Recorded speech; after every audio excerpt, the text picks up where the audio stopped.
नमस्कार, मैं प्रतिभा आज आपको सुना रही हूँ अपनी आवाज़ में सुभद्रा कुमारी चौहान की लिखी हुई कहानी अमराई।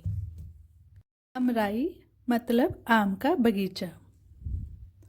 उस अमराई में सावन के लगते ही झूला पड़ जाता और विजयादशमी तक पड़ा रहता।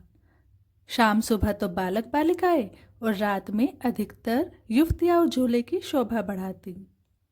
यह उन दिनों की बात है जब सत्याग्रह आंदोलन अपने पूर्ण विकास पर था। सारे भारतवर्ष में सम्राज्ञी धधक रही थी। दमन का चक्र अपने पूर्ण वेग से चल रहा था। अखबारों में लाठीचार्ज, गोली कांड, गिरफ्तारी और सजा की धूम के अतिरिक्त और कुछ रहता ही न था। इस गांव में भी सरकार के दमन का चक्र चल चुका था। कांग्रेस के सभापति और मंत्री पकड़कर जेल में बंद कर दिए गए थे। इसकी खबर ठाकुर साहब के पास पहुंची। अमराई उन्हीं की थी। अभी 3 ही महीने पहले वे राय साहब हुए थे। ऑनरेरी मजिस्ट्रेट तो वो थे ही और थे सरकार के बड़े भारी खैर ख्वाह। जब उन्होंने सुना कि अमराई तो असहयोगियों का अड्डा बन गई है, प्रायः इस प्रकार वहाँ रोज ही होता है, तो वे घबरा गए। फौरन घोड़ा कसवाकर अमराई की ओर चल पड़े, किंतु उनके पहुंचने से पहले ही वहाँ पुलिस भी पहुंच चुकी थी। ठाकुर साहब को देखते ही दरोगा नियामत अली ने बिगड़ कर कहा, ठाकुर साहब, आपसे तो हमें ऐसी उम्मीद ना थी। मालूम होता है कि आप उन्हीं में से हैं।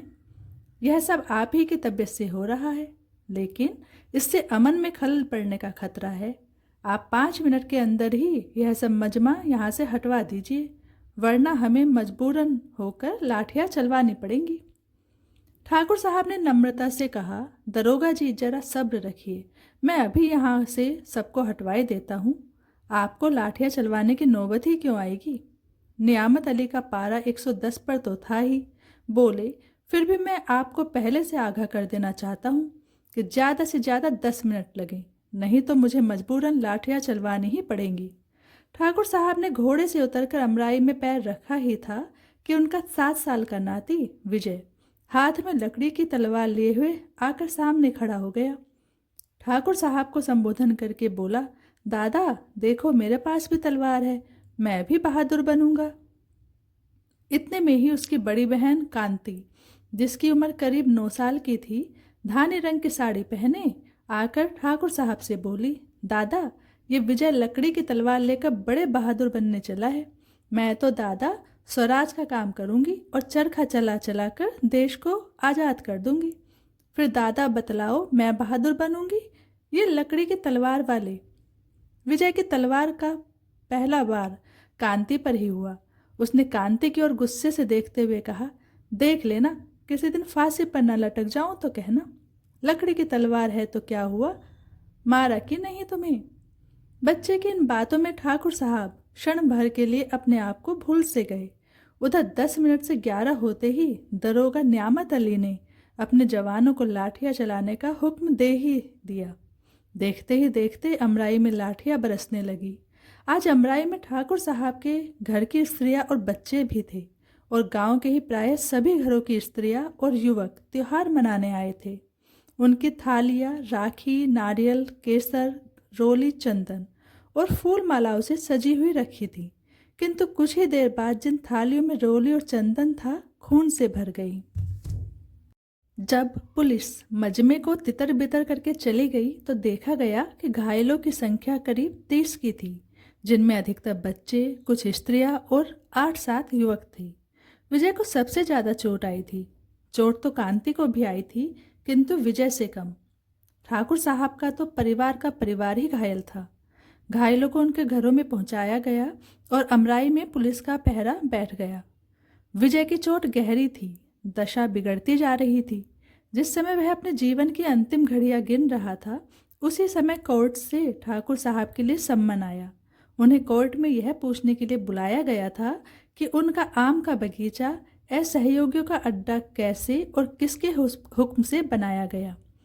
ठाकुर साहब भी ऑनरेरी मजिस्ट्रेटी का इस्तीफा, राय साहबी का त्यागपत्र जेब में लिए हुए कोर्ट पहुंचे।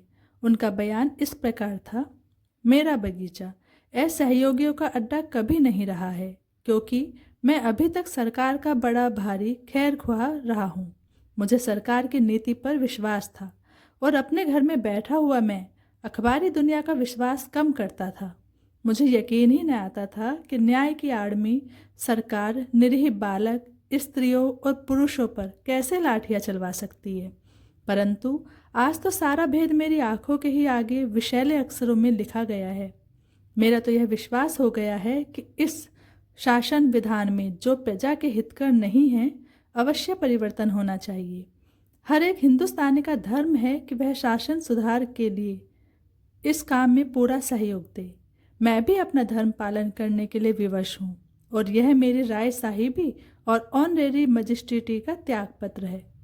ठाकुर साहब तुरंत कोर्ट से बाहर हो गए। दूसरे ही दिन से उस अमराई में रोज ही कुछ आदमी राष्ट्रीय गाने गाते हुए गिरफ्तार होते और 60 साल के बूढ़े ठाकुर साहब को सरकार के इतने दिन की खैर ख्वाही के पुरस्कार स्वरूप 6 महीने की सख्त सजा और 500 रुपये का जुर्माना हुआ। जुर्माने में उनकी अमराई नीलाम कर ली गई। जहां हर साल बरसात में बच्चे झूला झूलते थे, वहीं पर पुलिस के जवानों के रहने के लिए पुलिस चौकी बनने लगी। इसी तरह की कहानियाँ सुनने के लिए चैनल को लाइक, शेयर और सब्सक्राइब जरूर करें। धन्यवाद।